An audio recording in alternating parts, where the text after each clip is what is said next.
my colleague for that question.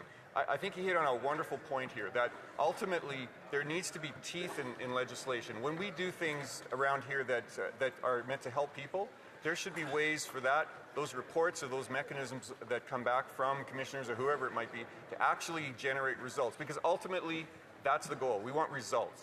We need results in this country, and that's something we're sorely lacking right now. And that brings us to 2 p.m. Alors c'est maintenant l'heure. It is now time for statements by members. The honourable member for Coquitlam, Port Coquitlam. Thank you, Mr. Speaker. Iranian Canadians' hearts ache every day. It is the silence after an email that never delivers, the fear when a loved one cannot be reached, the worry that a simple act of courage will be met with violence. In our communities across BC's Lower Mainland, many are living this reality right now, with relatives and friends in Iran facing repression, detention, and worse. To them, I want to say this clearly. I hear you. You are not alone. We mourn those who have been lost, including the victims of Flight PS 752, and we stand with families still seeking truth, justice, and accountability. I will keep listening to Iranian Canadians, and I will keep pressing the Government of Canada to work with partners to defend human rights and to protect our communities here from intimidation and foreign interference. Thank you, Mr. Speaker. The honourable member for Sherwood Park, Fort Saskatchewan. St. Thomas More was Lord Chancellor of England and was imprisoned and executed because he refused to violate his conscience. Today, watching the sentencing of Jimmy Lai, it is impossible not to see the parallels between Moore and this modern champion of truth and justice. Jimmy Lai fled mainland China and arrived in Hong Kong as a penniless refugee at the age of 12. He went on to become an incredibly successful entrepreneur and media mogul. After the Tiananmen Square massacre, he fully oriented his resources towards freedom, democracy, and justice. Lai was baptized by another Hong Kong democracy hero, Cardinal Joseph Zen, right after the infamous handover. As a man of faith, Lai fearlessly redoubled his efforts to defend his home from tyranny. For his fight, Jimmy Lai has now been handed a 20-year prison sentence. Christians will see these events through the lens of the cross and redemptive suffering. Lai's fight for Hong Kong does not end today. It only grows through his sacrifice. Mr. Speaker, I call on the Prime Minister to speak out in support of Jimmy Lai's release. The honourable member for Halifax. Thank you, Mr. Speaker. As the Olympics take off, Canadians from coast to coast to coast are cheering on our Team Canada athletes. I'm especially excited to support our national women's hockey team. This is a strong team made up of talented players from across the PWHL, including Blair Turnbull from Stellarton, Nova Scotia. I want to shout out head coach Troy Ryan, who grew up in Spryfield in my riding of Halifax. As a longtime advocate for women's hockey, Troy has coached teams like the Toronto Scepters and the women's team at the 2022 Olympics. He's a proven leader and a great representative for Halifax and Canada. Congratulations to our Team Canada players and staff, and to all athletes participating in events in Milano Cortina. Canada is proud to have you representing us. The honourable member for Parry Sound, Muskoka. Mr. Speaker, it is a treat to rise today in the House to congratulate Megan Oldham on her incredible bronze medal performance at the Milan Olympics. Absolutely. Megan's achievement is the result of years of hard work, discipline, sacrifice, relentless effort. But the quiet determination it takes to compete on the world stage is what we saw. When Canadians watched Megan stand on the podium, they didn't just see a medal. They saw the payoff of commitment, resilience, and belief. She reminded young athletes all across Canada that excellence is built one day at a time, often far from the spotlight. So on behalf of Canadians, I want to thank Megan for representing our country so beautifully and so classfully. Her determination is incredible, and her success is a source of pride for her hometown of Parry Sound and people of Parry Sound, Muskoka, for all Canadians in sport, and for all of us here in this House. And I invite all my colleagues to congratulate Megan on her bronze medal performance.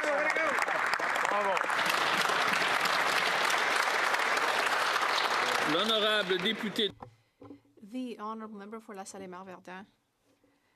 Mr. Speaker, in my riding, housing affordability is what people care about the most. Rents are too high. Young people can't save up for a down payment. And seniors are worried that they might be kicked out of their own neighborhood. From day one has been simple and clear. Build more homes. L'an dernier, j'ai annoncé. Last year, I announced 2 new social housing projects in our riding. These projects are happening right now and will be creating real housing for real people in our community. With the new Canada-Quebec Housing Agreement and our collaboration with Build Canada Homes, there are more and more local projects in the works. And this housing is more than just a roof over people's head. It is stability for a family, dignity for seniors, and resilience for our community. Building smarter and delivering results where it counts. Thank you, Mr. Speaker. Great job. The honourable member for Peace River Westlock. 22nd is Canada's National Human Trafficking Awareness Day, and this is thanks to the hard work of the all-party parliamentary group to end human trafficking and modern-day slavery. Human trafficking is a crime that turns people into objects to be used and exploited. It's vicious, it's profitable, and it's happening right here in Canada. In the book of Isaiah, God calls each of us to learn to do what is right, to seek justice, and to defend the oppressed. In Canada, the vast majority of human trafficking victims are women and girls, born right here in our nation. However, we know that human trafficking can happen to anyone. And as we approach the National Day of Human Trafficking Awareness, I want to encourage my colleagues and all Canadians to do 3 things.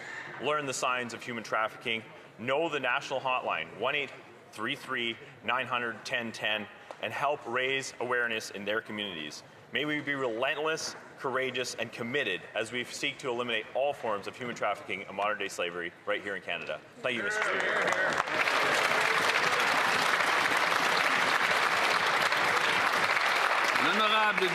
The Honourable Member for Compton-Stanstead. Thank you, Mr. Speaker. Agriculture in Canada is a highly strategic sector. Agriculture feeds our communities, supports our economy, and enables Canada to feed the world. More than ever, we need to consider that our agriculture and agri-food sector is a pillar of our national security. Our farms are among the most productive in the world despite a difficult climate and a short growing season. On this Canada Agriculture Day, I'd like to thank farmers in the Eastern Townships and elsewhere in the country. Feeding a nation is nothing trivial. It's absolutely critical. Agriculture is a strategic sector. It feeds our communities, strengthens our economy, and it allows Canada to help feed the world. Food production and security are also matters of national security. In the Eastern Townships and across the country, farmers and food producers are a source of strength and pride. On this Canadian Agriculture Day, I want to recognize the essential work of those who feed us. Bravo. The Honourable Member for Chicoutimi-Le-Fjord. Mr. Speaker, I'd like to warmly congratulate Valérie Malte, who's from La Baie. On Saturday, at the Milan Cortina Olympic Games, she brought home the first Canadian medal when she got a bronze medal at the 3,000-meter long track. This is something that Saguenay, Quebec, and Canada can be proud of. She was named Female Athlete of the Year by the Canada Speed Skating Association, and she has reached the world level and the Olympic level in short track and team pursuit. This shows her exceptional talent and determination. What she's done should inspire our youth and reminds us that our regions can produce incredible talent. We are wishing her all the best for her future events and for her career. Thank you, Valérie. We are proud of you. L'honorable député de Drummond. The Honourable Member for Drummond. Mr. Speaker, Franco Nuovo just died. We were not ready. It was almost brazen. We thought he would just be gone for a week, and now we don't know who we'll sip our coffee with on a Sunday morning. As Leonard Cohen said, hey, that's no way to say goodbye. Nuovo was a familiar voice on Quebec radio for decades. He was part of an increasingly sparse group, people who have opinions on everything, perhaps a bit of a know-it-all, tough and tender for everything he's done, for everything he did to help young artists, for all of the fascinating interviews, the breaks, the laughter. Thank you, Monsieur Nuovo. The honourable member for Sackville, Bedford, Preston. Mr. Speaker, today I rise to recognize Rachel Reid, a Canadian author and a constituent in my riding of Sackville, Bedford, Preston. Yes. As of this week, 3 of Rachel's novels, all from her Game Changers book series, have spent well over a month on the New York Times bestsellers list, reaching the number 4 position for combined print and ebook fiction. Books from her series also occupy the top 5 positions on the Globe and Mail's bestsellers list for Canadian fiction. Rachel's work has found readers around the world and has even made the leap to the small screen, with the TV adaptation of her book, Heated Rivalry, of course, becoming a smash global sensation. Through her writing, she has helped expand the types of stories and perspectives that reach mainstream audiences, breaking down barriers and reminding us that Canadian stories are the best stories. I'd like to congratulate Rachel on her remarkable success. She has made our riding, our province, and our country proud, and we all can't wait to see what she does next. Thank you, Mr. Speaker. The honourable member for Edmonton South East. Mr. Speaker, Edmonton residents are paying the price of inaction from the Liberal extortion crisis. Every day I hear about extortionists and gangsters that are threatening families and businesses in Edmonton and across the country. Meanwhile, this government has done nothing but weaken sentencing and push catch and release bail. Liberal Bill C5 scrapped mandatory jail time, and Liberal Bill C75 forces judges to release repeat violent offenders back onto our communities. Criminals should fear the law. Law-abiding Canadians should not. Yet, under the Liberal government, extortion is up 330%. In a Conservative government, we will bring back mandatory minimum sentences for extortion. They deserve to be in jail, not on bail. It's time to stop crime, end the chaos, and bring home safe streets to Edmonton. Thank you, Mr. Speaker. Hear, hear. Hear, hear. L'honorable député de Ponty. The honourable member for Pontiac-Kittaganzibi. Mr. Speaker, the sudden passing of Franco Nuovo has shaken Quebec. Like many French radio listeners from throughout Canada, I counted on hearing his voice and his thoughts every Sunday morning. He was able to create special moments when the radio became a space for dialogue, culture, and exploration. His passing represents a significant loss for Quebec, which will be losing not only one of its warmest voices, this extraordinary journalist and host, but also Quebec will be losing someone who cared deeply about culture and the francophonie. For more than 5 decades, Franco informed and inspired us and brought us together. To all of his loved ones and to all those who loyally listen to his program, we'd like to offer our most sincere condolences. We are thinking of you in your grief. Thank you. The honourable member for Richmond Hill South. 3 years ago, the Liberal finance minister promised Canadians he would stabilize food prices. Well, he failed. Since that promise, lettuce is up 40%, beef up 27%, and baby formula up 13%. While Liberals excuse their failure as a global phenomenon, the facts tell a different story. Canada now leads the G7 in food inflation. It's double what it was when the Prime Minister took office and twice the U.S. rate. The result? Canadians are forced to make 2.2 million visits to food banks every month, and food bank use has more than doubled under the Liberals. Now the finance minister offers another temporary rebate that won't lower the price of a single grocery item. That's not a long-term solution. It's an admission of failure with no plan to pay for it. Let's be clear. Food price inflation is a Liberal, homegrown, made-in-Canada crisis. Conservatives have a plan. Axe the industrial carbon tax, scrap the fuel standards adding 17 cents a litre, and increase competition in grocery chains. So will the Liberals drop the excuses, stop obstructing Parliament, and support a real food affordability plan, or will they keep serving up Liberal rhetoric on empty plates? Well said. L'honorable député d'Argenteuil. The honourable member for Argenteuil-Lac-Nation. Mr. Speaker, today I rise to speak about an important winter event that happens yearly in my riding. I'm speaking about the Canadian Ski Marathon.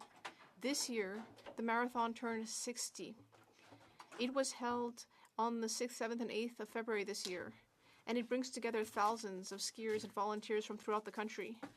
The Canadian Ski Marathon shows off our landscapes and the spirit of solidarity that brings together our communities. The route goes through Argenteuil-la-Petite-Nation, my riding, and one of the routes ends in the municipality of Montebello, which is a community that is proud of contributing to the success of this iconic event. I'd like to thank all of the organizers, volunteers, and municipalities that participated. Thanks to their hard work, the ski marathon has been an exceptional event for more than 6 decades. It remains a source of pride for our region and for all of Canada.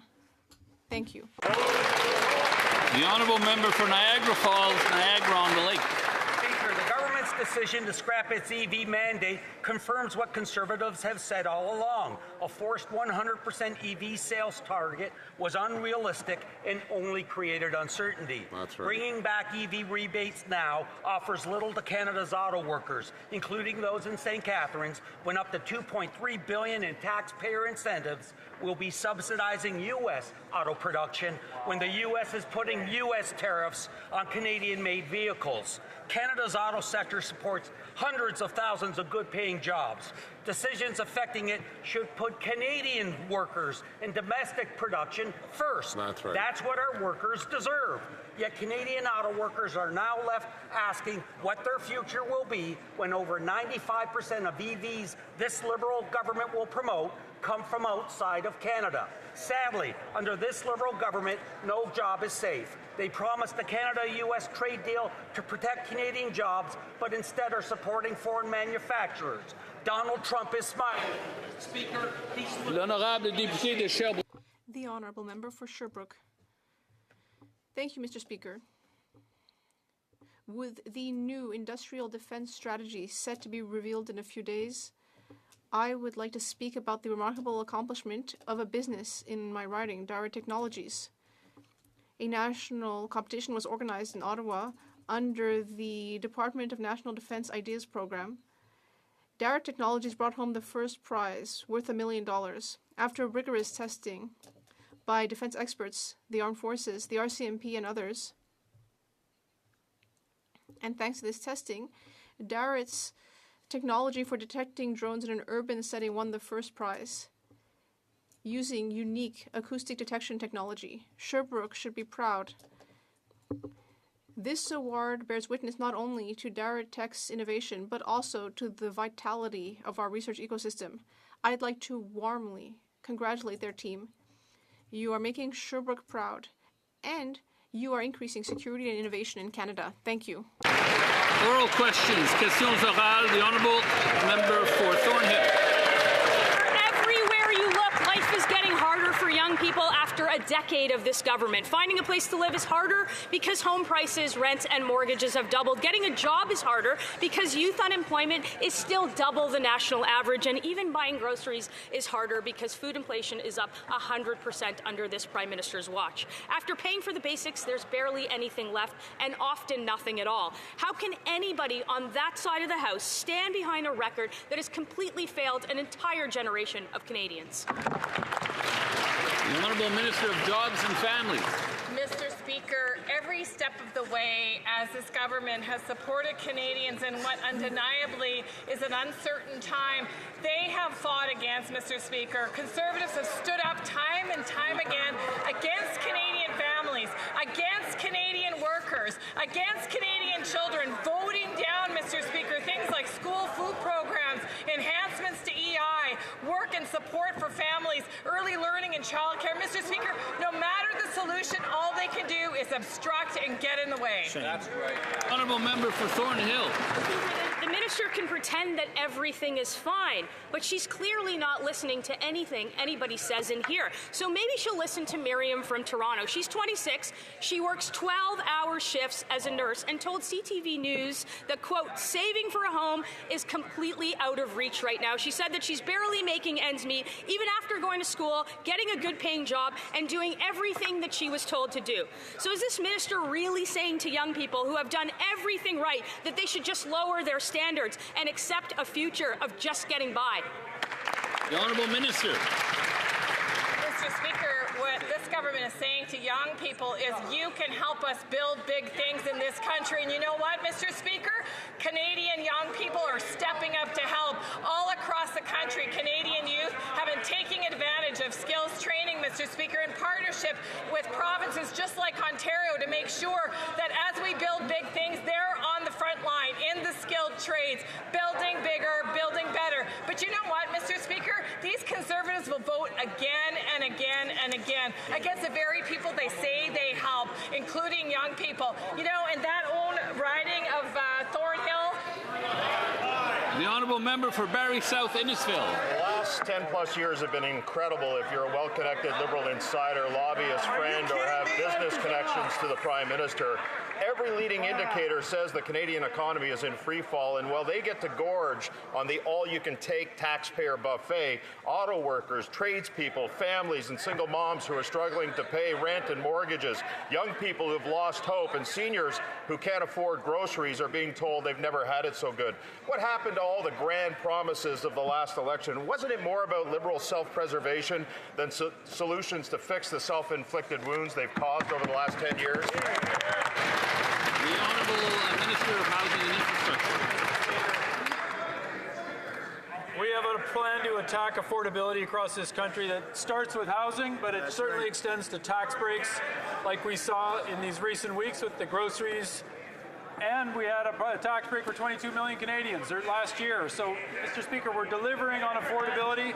We're focused on a first-time homebuyers tax break up to $50,000 and building homes, affordable homes for young Canadians at an unprecedented scale. Thank you. The honourable member for Barrie South Innisfil. Every metric, every problem Canadians faced before the last election is getting worse. Food costs have doubled. Food bank use has doubled. Housing starts are almost non-existent. We're seeing mass layoffs and plant closures across all sectors of our economy. The interprovincial trade barrier still exists. Still, no trade deal with the U.S. $500 billion in investment capital have left Canada. Deficits are ballooning, and Canada's debt is at record levels. In the last election, they promised affordability, lower prices, and real relief for Canadians. So after a year of higher costs and broken promises, which part of that do the Liberals actually think that they've delivered on? The Honourable Secretary of State for Labour. Maybe the member doesn't know, but we're in the middle of the trade war, Mr. Speaker. But despite that, Canada's economy has been resilient. Canadians have created over 160,000 jobs since September. Wages are rising. Inflation is now within the target range, but we're not stopping there, Mr. Speaker. We're building big, building bold, and building now. With Canadian lumber, Canadian steel, and Canadian unionized worker, Mr. Speaker, we're making the largest infrastructure investment in Canadian history to strengthen communities, create more jobs, create long-term careers in the trades. Mr. Speaker, while the Conservatives continue to object, play games in Parliament, Mr. Speaker, we're working for Canadians. The Honourable Member for Louis Saint Laurent Aquiawenrac. Mr. Speaker, what could be more essential than food? We cannot live if we do not eat our fill. And yet, sadly, all Canadian families are facing the worst food inflation of all G7 countries. Food inflation is 6.2%. Our food basket costs twice as much here as it does in the United States. And in Canada, food banks are overwhelmed. When will the government take real, effective action to combat food inflation and to get results? The Minister of Industry. Thank you very much, Mr. Speaker. Indeed, grocery prices are rising. We are aware of that, and that's why we are in solution mode. We put forward a clear solution to this Parliament, and our solution is supported by the Conservatives. We will give $1,200 to a family of four. We are here to help Canadians through these tough times of food inflation. The Honourable Member for Louis Saint Laurent Aquiawenrac. What we need are real results with long-term, tangible impacts. Last weekend in Quebec City, I was doing groceries, and I ran into a grocery store manager. He came up to chat with me, and he told me that he was disheartened. Now, parents are stealing or shoplifting food. That's the state of affairs. And the fact check on this is that the Canadian Council of Retailers estimates that $9 billion worth of food is being stolen from groceries. When will the government take real action to combat food inflation for the long term? The Honourable Minister. Mr. Speaker, we are here. We are here for the long term. Our measure is for a period of 5 years. We will be able to support families through this time of rising grocery costs. But we are here for people through other programs. We have the Canada Child Benefit, for instance. We have the National School Food Program. And good news, the Government of Quebec and the federal government just signed an agreement for that. We're there for families. We're there for children. We're there for Canadians from coast to coast to coast. The Honourable Member for Saint-Jean. Mr. Speaker, the minister revealed that 85,000 retirees have been experiencing problems with their old age pensions due to the QRAM software.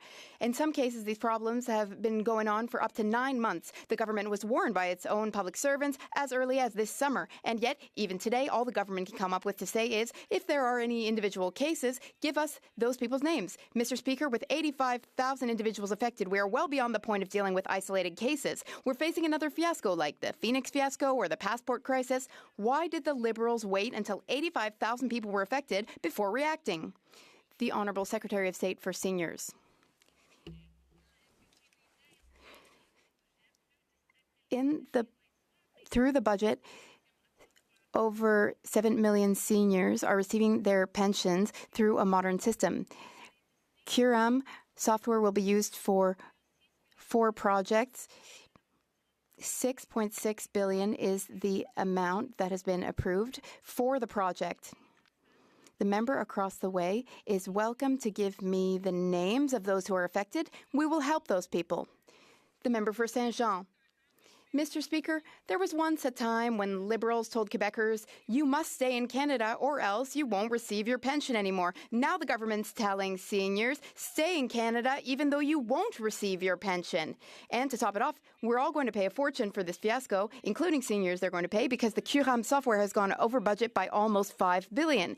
That's a high price to pay for depriving retirees of their old age benefits.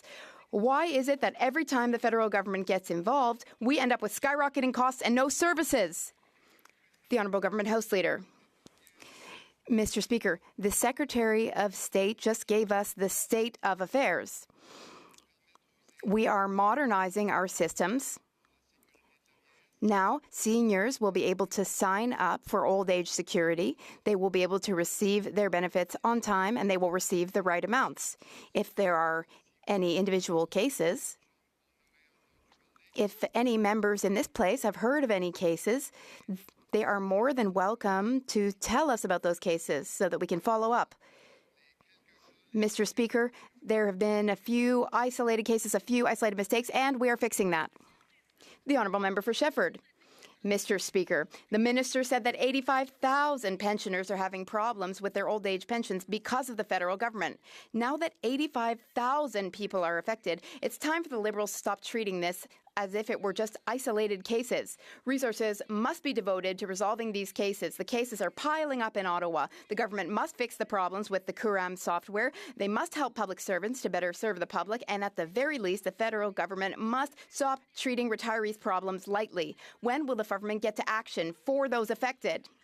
The Honourable Government House Leader. Mr. Speaker, 7 million Canadians receive old age security benefits. The software that we use to pay out those benefits has been modernized. We are modernizing our way of paying out benefits, and this modernization will help people. Seniors will be able to sign up for their benefits online rather than having to line up at a Service Canada office or having to wait on the phone. 85,000 people, that's 85,000 too many. We can all agree on that. But, Mr. Speaker, we are fixing these cases. St. Paul. Last week, the Liberal government announced $2.3 billion in subsidies to buy electric vehicles. Electric vehicles manufactured in the United States will be eligible for this subsidy. It is inconceivable that the Liberal government would launch a multi-billion-dollar taxpayer-funded program that will directly benefit the American auto sector at a time that Trump's tariff war has cost Canada 5,000 jobs and counting in our auto sector. Will the Liberal government reverse course and stop American access to this $2.3 billion subsidy, yes or no? The Honourable Minister of Industry. Indeed, good news. Last week we announced our auto strategy based on 2 objectives. First, making sure we support auto production here in Canada, and supporting those who invest in us, so basically the companies that produce cars in Canada. And second, making sure that we embrace where the industry is, which is electrification, and where it's going. So, Mr. Speaker, apart from the Conservative, everybody has been in favor of it. Premier Ford, the unions, the industry, even environmentalists and consumer groups. Why don't they get? The honourable member for Kildonan St. Paul. Who's also in favor of this, Mr. Speaker? Donald Trump. Because $2.3 billion is now accessible to his auto market when his tariff war is costing our economy thousands of jobs. It is, again, inconceivable that the Liberals would manufacture a program that gives billions of taxpayer dollars access to the American market. Why would we subsidize the American auto sector at a time like this? Will they reverse course, yes or no? The Honourable Minister.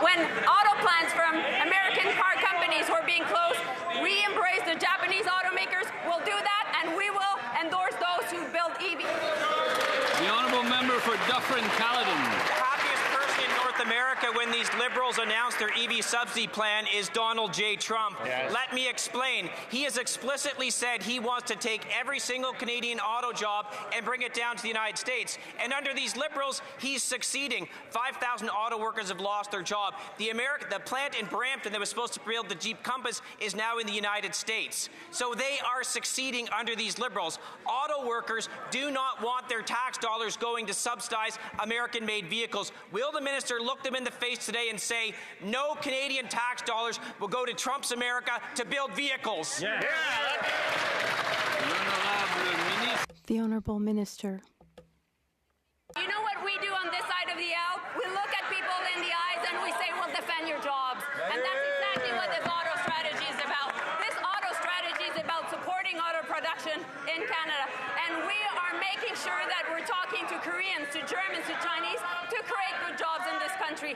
And while we will just not let our industry just go bit by bit to the south, we will fight for these jobs. We have an auto strategy, and they should get with the program. The honourable member for Dufferin-Caledon. I almost feel badly for this minister pathetically trying to justify sending money to Donald Trump's America to subsidize the production of American EVs. This is the president who has declared economic war on Canada. He has said he wants every single Canadian auto job in the United States. And under these Liberals, he's succeeding. The Canadian auto economy is being decimated. Their plan, allow the American auto manufacturers access to Canadian dollars for EV subsidies. It's disgraceful. It's unconscionable. Will she apologize to Canadian auto workers for this terrible policy?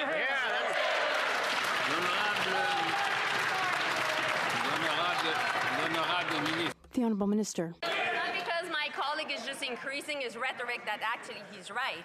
What is right is that we have met the tariffs by the U.S. administration against our auto workers with counter tariffs. And every time the production has reduced in Canada, what did we do? We made sure that we limit the market access to Stellantis by 50%, to also GM by 24.2%. We will invest in those who invest in us, and we will make sure to create good jobs in this country. The honourable member for Oxford. Mr. Speaker, Canadian workers were devastated last year when they lost their jobs, but it got worse. Last week, they received their layoff payouts only to see that more than half of it was clawed back in taxes. That's thousands of dollars, and many of them can't afford to wait for the next year's tax return. They need the money now to pay for their bills, their mortgages, their rents, and to put food on the table. So will the Liberals work with us, stand with CAMI auto workers, and provide immediate tax relief so they can afford to live? The Honourable Minister of Jobs and Families. Mr. Speaker, the only party fighting against workers is the party opposite, who voted against the budget, wherein we outline the work that we've been doing to protect workers for exactly this situation, Mr. Speaker. And thanks to the proactive vision of the government to protect workers in these situations, workers who are separated from their employment now can keep their last pay. They don't have to wait for EI. And indeed, long-tenured workers, like many of these, will receive an additional 20 weeks on top of supports for readjustment, Mr. Speaker. We've been there for workers, we will be, and we certainly won't vote against them.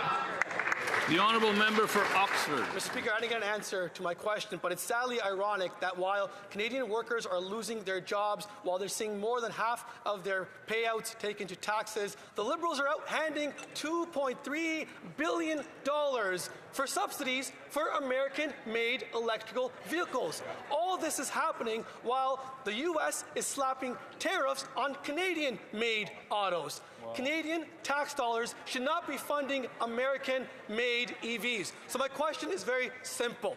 Why is money being taken out of the pockets of auto workers to fund American jobs? The Honourable Parliamentary Secretary. Mr. Speaker, I know the member and I know he cares about those workers, as do we, Mr. Speaker. The CAMI plant in Ingersoll is a half hour from my house. I regularly speak to Mayor Brian Petrie, who's doing an excellent job in very trying circumstances. Business owners who rely on the presence of the plant, I know them. The social agencies who are responding to the crisis on the ground, I know their leaders, I know their staff. We should work together on their behalf. He also knows, Mr. Speaker, that for the severance pay that he's referring to, the CRA is treating it as it always is, as a matter of Canadian law. The time is to put away politics. Let's work together on behalf of the people of Ingersoll and the auto sector. The Honourable Member for Windsor West. The Prime Minister has committed $2.3 billion to subsidizing EVs, yet most EVs sold in Canada are made outside our country. The Industry Minister herself admitted only one EV is made in Canada. Canadians are being forced to subsidize rebates for American-made cars, while over 5,000 Canadian workers have lost their jobs to U.S. tariffs. Why is the Prime Minister forcing Canadians to subsidize American-made EVs instead of putting Canadian workers first and adopting the Conservative plan to cut GST on all Canadian-made vehicles? Would not that make more sense? The Honourable Minister of Industry. Speaker, I would like to correct my colleague. There's not only one EV made in Canada, it's a Dodge Charger, of course, but also there's the Pacifica, and more to come. We have two battery plants. One also in Windsor, there against, still don't understand why, which is an LG battery plant, and there's one that is being built as we speak by Volkswagen. Good news, 3,000 jobs coming to St. Thomas. Mr. Speaker, when it comes to our auto workers, we'll continue to fight for them. We won't sit idle while basically a lot of the industry is going through its most difficult period in decades. We'll fight for them. The Honourable Member for Pierre Boucher, Les Patriotes, Verchères. Mr. Speaker, we criticize the federal government for doing nothing to address the issue of low-cost drivers. But it gets worse. Not only is Ottawa doing nothing to address the issue, they are giving those drivers contracts. Canada Post has done business with at least 25 companies that hire low-cost drivers, including one that was involved in a fatal accident. And the worst part is that the federal government was warned about this 2 years ago by the Trucking Alliance. When will the Liberals set up a registry of sketchy companies instead of hiring sketchy companies? The Honourable Government House Leader. Mr. Speaker, Post Canada is, of course, working with many trucking companies throughout the country. The CEO of Canada Post has assured us that the business in question, uses the Driver Inc. model. There is a clear code of conduct for these companies to follow, and there are consequences if they do not follow the code of conduct. And we, as the federal government, are ensuring that Canada Post follows the rules. The Honourable Member for Pierre Boucher, Les Patriotes, Verchères. Mr. Speaker, Canada Post has hired 25 companies that do business with low-cost drivers. The Liberals have been aware of the problem for at least 2 years. We offer the Liberals 10 solutions. Not only do the Liberals refuse to implement our solutions, but they're continuing to feed the beast. At this point, the Liberals have gone beyond just turning a blind eye. They are now complicit. The Liberals just gave Canada Post $1 billion. Can they at least make sure that that money doesn't end up in the pockets of problem companies? Parliamentary Secretary. Thank you, Mr. Speaker. Canada Post is proud to work with many trucking companies across the country. In doing so, the CEO of Canada Post has assured us they have no engagement with Drivers Inc. model. All contracted suppliers are provided with clear expectations, a code of conduct to abide by, and consequences for non-compliance. We, as a government, expect Canada Post to abide by these standards. Thank you, Mr. Speaker. The Honourable Member for Charlesbourg, Haute-Saint-Charles. Mr. Speaker, last week the member for Beauport-Limoilou told us in this place that the cost of the tramway in Quebec City was now up to, get this, $13 billion. Yes, Mr. Speaker, $13 billion. That's $5 billion more than what's outlined in the agreement between Quebec City and the Caisse de dépôt. Can the Minister of Finance confirm whether the cost of the Quebec City tramway is $7 or $7 billion or $13 billion, as the member for Beauport-Limoilou said? Monsieur le Président, merci pour la question. Mr. Speaker, I thank my colleague for the question. Investment of $1.44 billion from the federal government, and we continue to invest significantly in public transit across the country. The Canada Public Transit Fund, as well as the Building Community Strong Fund, where there is tens of billions of dollars available if this House supports the budget to allocate towards transit. So Quebec, other provinces, cities will have access to the Build Community Strong Fund with the support of this House to fund major transit projects. Thank you. The Honourable Member for Charlesbourg, Haute-Saint-Charles. Mr. Speaker, $1.4 billion, that's an amount from 9 years ago. We are way further than that now, and the member for Beauport-Limoilou said it will cost $13 billion. Will the Liberals follow their promise? Because in the budget, there's not a cent for public transit in Quebec for this project. So will Quebec City get $0, or can the Liberals commit to a certain amount today? The Honourable Government House Leader. Mr. Speaker, the member for Beauport-Limoilou has been here for 9 months and has done more for the tramway than that member has done for the tramway in 10 years. We've been supporting the tramway project since 2018, and unlike the member across the way, says it will be $1.4 billion. That's what we are committing to this public transit project for the Quebec City region. Now, of course, we are still in talks for funding for Quebec through the Public Transit Fund, and there will, of course, be funding through the Building Community Strong Fund. The Honourable Member for Richmond-Basque. Thank you, Mr. Speaker. The same Liberal mismanagement is repeating itself like a bad movie. Do you remember Arrive Canada in 2022? The budget, $86,000, but actual cost, $60 million. 5 years later, same Liberal team, IT scandals are repeating themselves with Curam. Budget, $1.6 billion. Actual cost, $6.6 billion. And what's more, it's a failure. 86,000 seniors are waiting for their money. 86,000 seniors. What do you tell these seniors who are listening to you? Am I writing? Well, your answer is live right now. I don't have an answer to give you. I confirm to the Honourable Member, I don't have a reply. The Honourable Secretary of State for Seniors.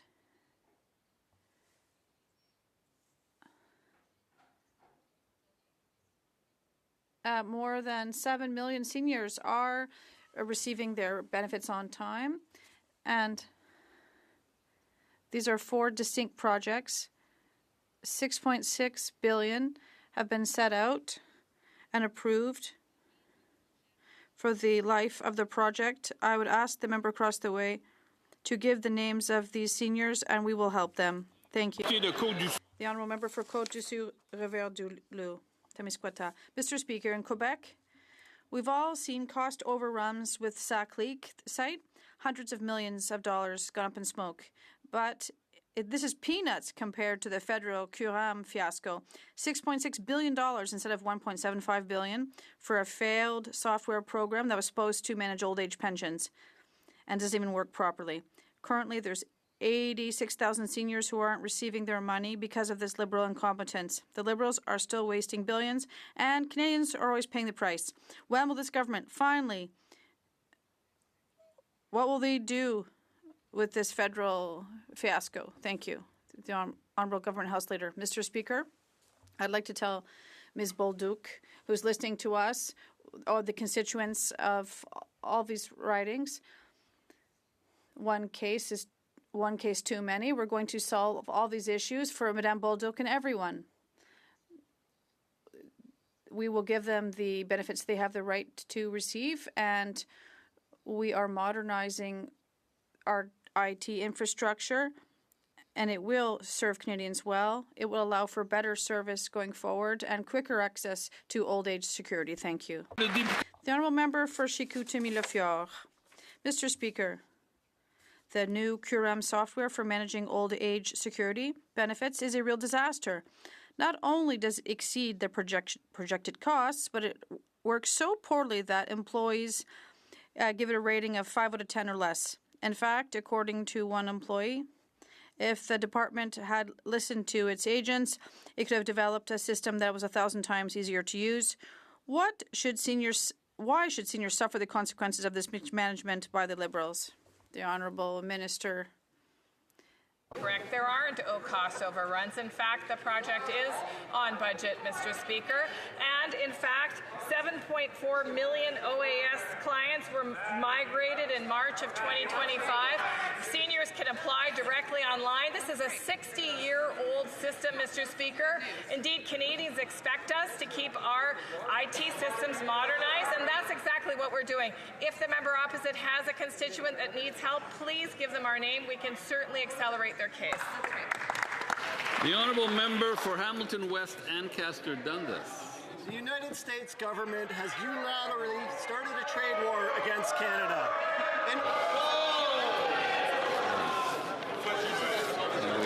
I really couldn't hear a word of that, so we'll have the Honourable Member. We'll have the Honourable Member. We'll have the Honourable Member start from the top. We'll start from the top. Every time. And yes, you can start from the top. Thanks. Every time. The United States government has unilaterally started a trade war against Canada. In response,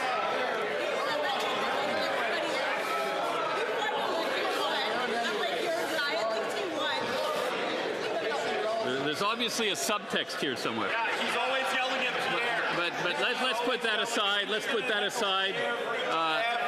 In good faith. I don't want to call anyone out on this side either. So the honourable member from Hamilton West, Ancaster, Dundas.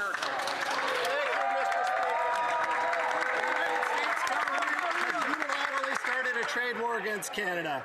In response, the Prime Minister is committed to doubling non-U.S. trade with direct measures to help Canadian businesses adapt and grow. Can the Minister of Energy and Natural Resources tell this? Yeah. This is going to make the question period a little lengthier than I had anticipated. I was going for a new record today, 303 or 304, but I don't think that's going to happen. But I guess anyway, we're going to give it another shot, and yeah, we have to, or else this is going to go on for a long time. We'll cut into committee time and everything. So the honourable member for Hamilton West, Ancaster, Dundas has the floor. As I was saying. And let's see if we can get through it. And of course, that doesn't help either. So we'll try from the top.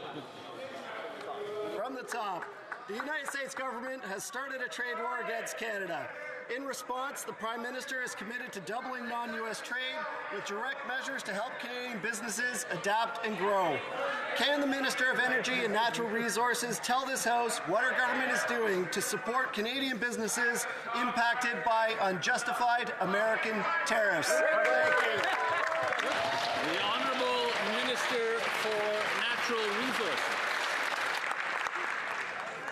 Mr. Speaker, I'd like to thank my colleague for that excellent question. We are standing shoulder to shoulder with workers and businesses facing the impacts of unfair and unjustified U.S. tariffs, with targeted support to help businesses adapt, retool, and stay competitive. That includes $1 billion through the Regional Tariff Relief Initiative, which is helping businesses protect jobs and diversify to new markets. Mr. Speaker, we're not just helping businesses weather this moment, we're building Canada strong. Yeah.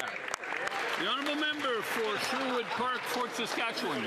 Mr. Speaker, Canadians have been disappointed to see that this Prime Minister is not delivering on his promises. Now, he promised the strongest economy in the G7, but we lost 52,000 private sector jobs last month.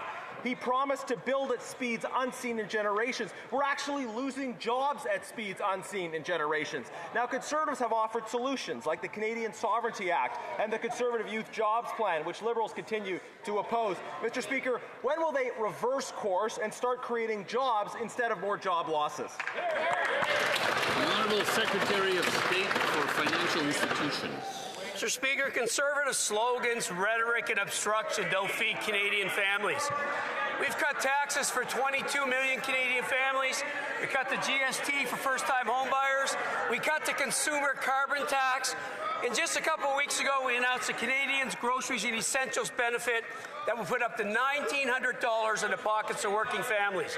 On this side of the House, we're going to continue to be laser-focused on affordability for families. That side, stop the obstruction. The honourable member for Sherwood Park, Fort Saskatchewan. Mr. Speaker, I truly have no idea what that member is focused on, but my question was about the results of their policies. Now let's talk about the results. 52,000 private sector job losses, 28,000 in manufacturing alone. That's just in the last month. He talked about the price of food. We have food inflation in this country that's more than double food inflation in the United States. Mr. Speaker, if this member can't answer a question about the results, when will he look at those Statistics Canada reports? And if he sees the problems that every other Canadian can see, when will they reverse course? Honourable Secretary of State. Mr. Speaker, that Conservative leader and that member, think about this. They actually supported giving millionaires child benefit checks. That's right. They supported giving millionaires child benefit checks. Let me say that again. They voted against the school food program. Every other affordability program we have put forth, they have voted against. That party is focused on obstruction. We're focused on delivering for Canadian families. Thank you, Mr. Speaker. The honourable member for Haldimand, Norfolk. Mr. Speaker, Canadians are losing jobs, plants are shutting down, and investments are fleeing. Canada lost 52,000 private sector jobs last month alone. Workers and families are paying the price, from GM employees in Oshawa to forestry families in Quebec who are struggling to put food on the table. This is the opposite of what the Prime Minister promised. When will the Liberals admit that their rhetoric is far from their reality of Canadians face, and finally listen to common sense Conservative solutions? The Honourable Parliamentary Secretary. 134,000 jobs created in the past year. Wages outpacing inflation for almost 3 years.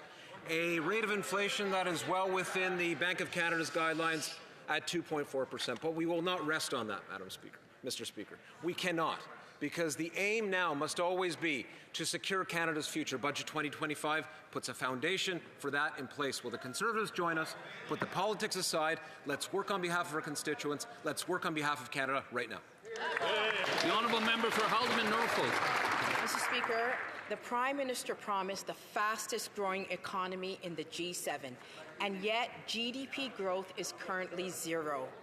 Manufacturing, auto, and forestry sectors are all declining, and families in Haldimand, Norfolk fear for their livelihoods as the economy weakens. Despite this economic decline, the government has not repealed a single anti-development law. When will the Liberals finally admit that their economic plans is failing and remove the barriers and tax burdens holding back Canadian workers and the economy? The Honourable Parliamentary Secretary. Almost 240 agreements signed between the federal government and various municipalities, large and small, for the Housing Accelerator Fund, Madam Speaker. They want to talk about getting things done and anti-development. The facts don't line up with that narrative.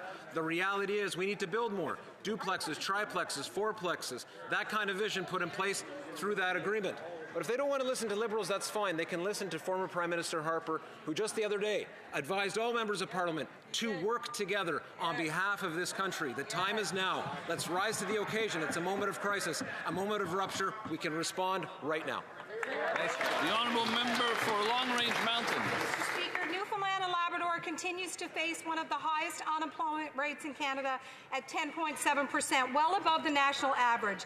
Statistics Canada reports that 52,000 private sector jobs were lost since last year, and the Bank of Canada says economic growth next year is expected to be just 1.1%. Businesses are delaying expansion and investment. At home, that means fewer projects, fewer jobs, and more people leaving to find work. When will this Prime Minister admit his economic plan is failing, listen to our solutions, and remove the barriers that are preventing job creation for Canadians? The Honourable Minister of Fisheries and Oceans.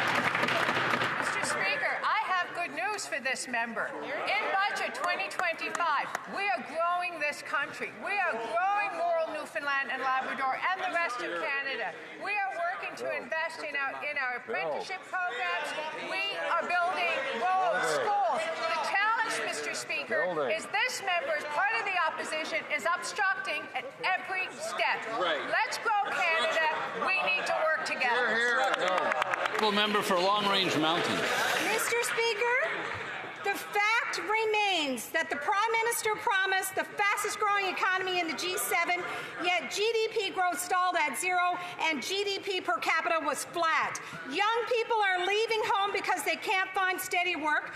We have proposed a Canadian Sovereignty Act that would rapidly advance resource development by repealing job-killing laws like the oil and gas emissions cap, reward those who build, and protect Canadian innovation. So when will they listen to our ideas so people can stay, live, and work in the place that they love?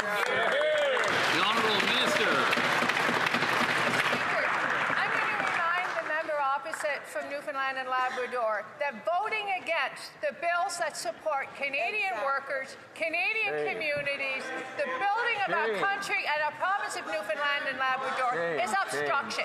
If this member wants to see our province of Newfoundland and Labrador grow, I can tell her that we are ready, but this side of the House needs to work with us. The Honourable Member for Mission Matsqui, Abbotsford. Thank you, Mr. Speaker. Small businesses are paying the price for the Prime Minister's economic inaction. In January, 52,000 private sector jobs were lost, and $39 billion in investment has fled to the United States. Wow. Canadian businesses are delaying expansion, and workers are losing their livelihoods. The Prime Minister promised the fastest growing economy in the G7, but growth is flat, and not a single anti-development or major regulation has been removed by this government. So when will the Prime Minister empower the private sector to build at a scale necessary to protect Canada's economy in the face of American threats? The Honourable Minister of Veterans Affairs. Speaker, the Prime Minister has a plan to build Canada. He's laid it out, and we're taking action to advance that.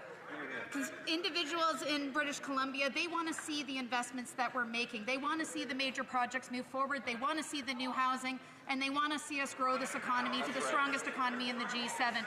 Mr. Speaker, we're moving forward with this plan. Can we count on the Conservatives to join us? Honourable Member for Northumberland, Clark. Mr. Speaker, the Prime Minister promised the fastest growing economy in the G7, yet under his watch, $58 billion of net investments have fled to the United States, and we've lost 28,000 manufacturing jobs. Promising to build a pipeline is not enough. Creating a new bureaucracy, not enough. Reapproving projects over and over again, not enough. We need shovels in the ground. We need them in the ground now. When will the Prime Minister do what he promised and build at a scale we haven't seen in generations and work with Conservatives to stand up for our sovereignty against the American threat? Honourable Secretary of State for Labour. Mr. Speaker, 160,000 new jobs created since September. Wages are up. Inflation is within the standard rate. Mr. Speaker, we know that certain sectors like auto are feeling the pain from the tariff war, but we have a plan, Mr. Speaker, a plan that was laid out in our budget that was introduced in the fall, Mr. Speaker. Unfortunately, the Conservatives are blocking the budget at committee. If that member wants to make a difference for workers in his community, pass the budget, Mr. Speaker, so we can unleash the power, build in this country, protect jobs, support communities, build our country, Mr. Speaker. Will the member do it? Will the Conservatives do it? The honourable member for Cloverdale Langley City. I just attended an event hosted by Speak BC with a room full of highly trained engineers and technologists. They were asking whether the next round of manufacturing investment will stay here in Canada or go to the U.S. They want solutions so that their jobs are secure. StatsCan says we lost 28,000 jobs last month in manufacturing alone. That's fewer shifts, tighter budgets, and more families struggling to get by. The government has to recognize that what it's doing isn't working. When will the Liberals listen to our constructive solution to this urgent problem? The Honourable Parliamentary Secretary. Mr. Speaker, building a strong economy is not just about looking at any single sector, it's about looking at all sectors. So making sure we're investing in the economy of the future today, but making sure we're investing in technology, making sure that we are investing in artificial intelligence, making sure we're creating the jobs of the future in industries where Canadians can lead. So as we work to support our manufacturing sector, Mr. Speaker, we're also making sure that in health sciences, in life sciences, in biotech, in technology, in e-commerce, in digital, in AI, in quantum, Canada is going to continue to lead and create the jobs of the future today. The honourable member for Madawaska-Restigouche. Mr. Speaker, a functional healthcare system relies on modern data infrastructure. However, at a time when data is circulating at lightning speed, too many doctors and nurses are still forced to use outdated technologies such as fax machines to share information about their patients. Can the Minister of Health inform the House of the steps the government is taking to remove these barriers and thus save lives? Thank you. The Honourable Minister of Health. Thank you, Mr. Speaker. I'd like to thank my colleague for his question. The time that patients wait for their files to be transferred means that lives could be saved faster, and their doctors are still spending too much time printing documents and not enough time helping people. The Connected Healthcare System Act that we tabled last week will break down silos and build a data infrastructure for health for all Canadians. So I am delighted to be working with members of Parliament and senators to get this legislation adopted. Thank you. Branch South, Six Nations. Mr. Speaker, extortion is a national crisis, exploding 330% since these Liberals took office.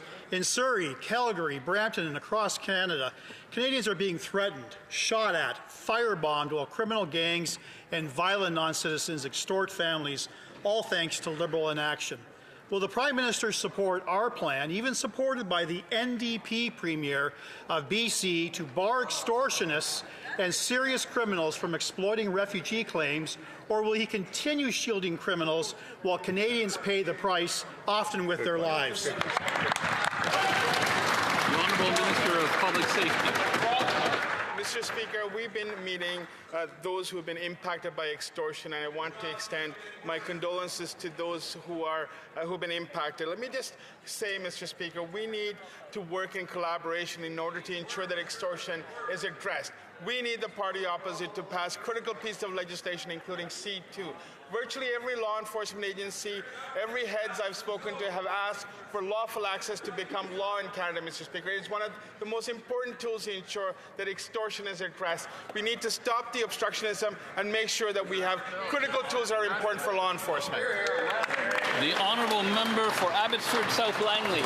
Mr. Speaker, extortion has surged by 330% since the Liberals took office. Across our country, Canadians are under attack, and the Liberals are rejecting Conservative plans to stop this violence. Now, convicted extortionists are exploiting loopholes in our justice and immigration system by filing refugee claims to stay in Canada. Will the Liberals back our Conservative plan, also supported by the BC NDP Premier, to bar non-citizens convicted of serious crimes from making refugee claims, or will they continue to side with the criminals? The Honourable Secretary of State for Combating Crime. Mr. Speaker, the second bill that we brought in this Parliament was C2. C2 addressed this very issue and also provided other measures like lawful access. I'm glad to see that the Conservatives have somewhat cooperated and split that bill into C12, which is now in the Senate, which will create an ineligibility for precisely these types of people who try to exploit our system. Mr. Speaker, they will no longer be able to apply for asylum, but I'd like the members opposite to also cooperate on lawful access because we need to catch these criminals. Honourable member for Calgary Nose Hill. Actually, Mr. Speaker, the Liberals voted against a Conservative amendment to Bill C-12, which would have barred non-citizens who are convicted of serious crimes from abusing our asylum system and making refugee claims. They voted against that. That's crazy. Will the Liberals agree with Premier David Eby that that is an amendment, that is a proposal that should be accepted, as well as non-citizens who are accused of serious crimes should not be able to make refugee claims because that's kind of bananas? The Honourable Secretary of State. Mr. Speaker, I've been following these cases very closely, and in the case in BC where some people have filed for asylum, C-12, which is in the Senate right now, progressing nicely, will make it an ineligibility for those particular claimants to be able to file for asylum. So we are closing those loopholes, Mr. Speaker. We're working tirelessly to make sure that extortionists get caught, but will the Conservatives help us to give law enforcement the tools that are needed? Please, I'm asking, C2, lawful access measures are needed in order to catch child pedophiles and extortionists, Mr. Speaker. The Honourable Member for South Shore St. Margaret's. Thank you, Mr. Speaker. Advancing gender equality is key to building a strong and prosperous Canada where everyone can succeed, while the Conservatives minimize coercive control as normal family behaviour and debate 2S LGBTQI rights at their convention. Our government is making sure our organizations across the country have the supports that they need. Can the Minister of Health share how we are empowering, strengthening national women's organizations across Canada? Thank you. The Honourable Minister of Health. Today, the Minister for Women and Gender Equality announced over $15 million in funding to support national women's organizations across the country and strengthen capacity building. This means a stronger and more sustainable national women's sector. It means greater capacity to support the organization driving progress on gender equality. It means stronger collaboration to advance opportunity, safety, and rights for women and girls everywhere. This is how we build a Canada strong, where we... The Honourable Member for Wellington, Halton Hills North. Mr. Speaker, Hong Kong has sentenced newspaper publisher Jimmy Lai to 20 years in prison simply for exercising his rights and freedoms of the press, of speech, of assembly, of association guaranteed in an international treaty, the Sino-British Joint Declaration. Will the government reiterate its call for Jimmy Lai to be immediately released? And secondly, will the government acknowledge that his imprisonment is a violation of an international treaty and international law?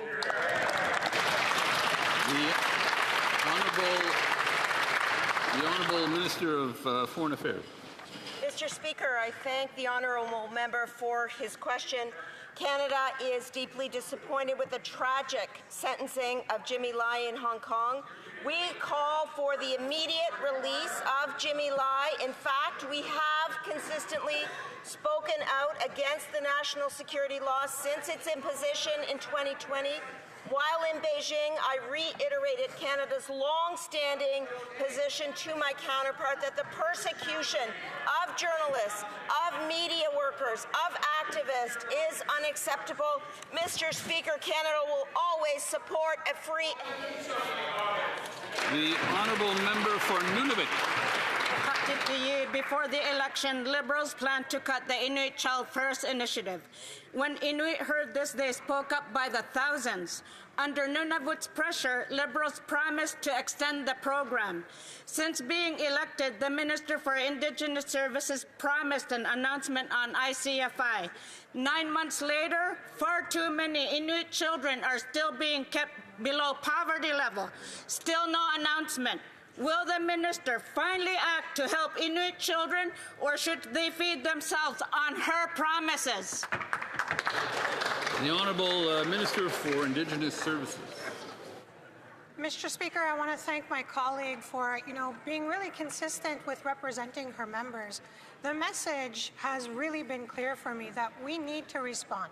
That's why we've been working with our partners to look forward to see what the next step is going to be. I'm sure that she will be pleased to see what that is going to be. I am going to look forward to what the message is going to be when it comes out very briefly. Thank you.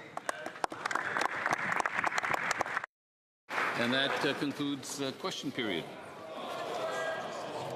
The Honourable Member for Vancouver East is standing up on a point of order. Yes, thank you very much, Mr. Speaker. When my colleague, the member from Nunavut, was asking her question, a page actually walked across the aisle in front of her. And so I just want to bring that to your attention, Mr. Speaker, and ask whether or not we could have the member repeat her question.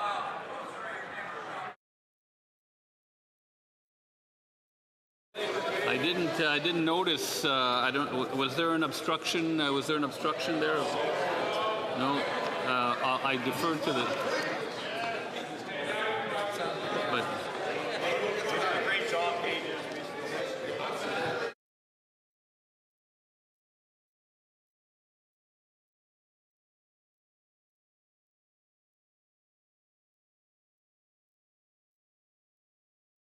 I didn't see it. I didn't see it, and there is activity in the House. I mean, we try to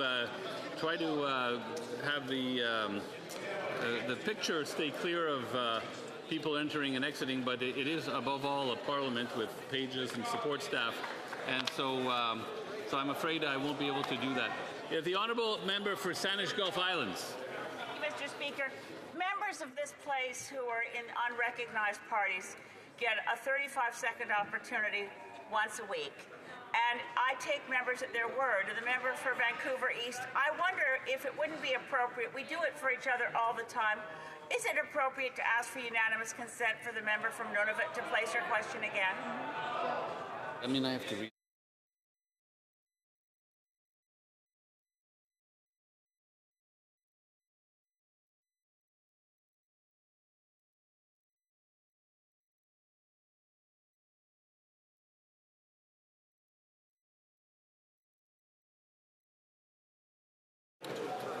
All those opposed to the Honourable Member moving the motion will please say nay. Nay. Okay. Unfortunately, there's no agreement to move on.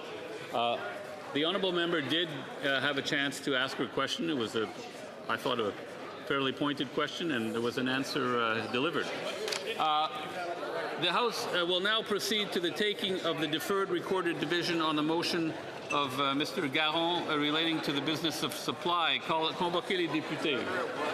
Call in the members.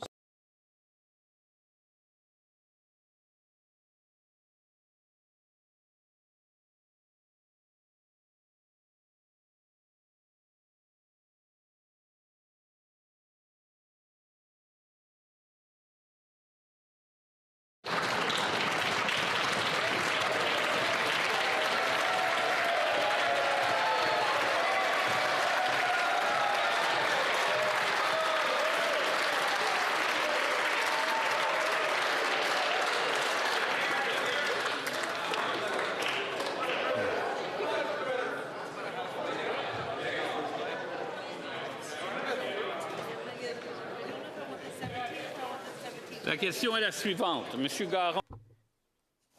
The question is as follows. Mr. Garon, seconded by Mr. Barcelou Duval, moved that the House call on the government to apologize to those whose land was expropriated in Mirabel, to acknowledge the collective trauma these expropriations caused for thousands of Quebecers, who were forced to abandon their homes, their communities, and their livelihoods.